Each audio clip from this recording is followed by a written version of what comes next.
Hello mga ka-trending! Welcome back to ZK Trend. Ganado na muli si Donnie Pangilinan magtrabaho dahil naka-charge na. Noong mga nagdaang araw, napansin nga ng mga netizens na tila ba ay matamlay si Donnie Pangilinan sa set nga ng Roja.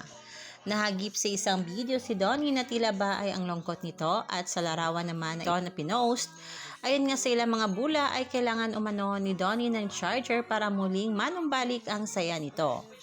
Marami ring nagsasabi na tila ba na-miss na ni Donnie ang kanyang Tinkerbell na sobrang busy na rin sa shooting ng meet greet at puspusa na ang shooting ng Don Bell sa kanilang solo project. Nang umuwi nga si Donnie noong nagdaang araw sa Maynila ay marami ngang nagsasabi na nag-date umano ang Don Bell noong gabi matapos nga ang naturang rally sa Baha sa Luneta.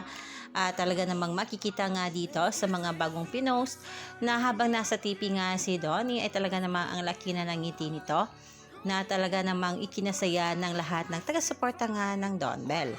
Marami nga nagsasabi na talaga namang grabe ang impact ni Bel Mariano sa buhay nga ni Donnie. Marami mang nagda-doubt ngayon sa ating Don Bell ay may iba pa ring patuloy na naniniwala sa dalawa na Don Bell lang hanggang dulo.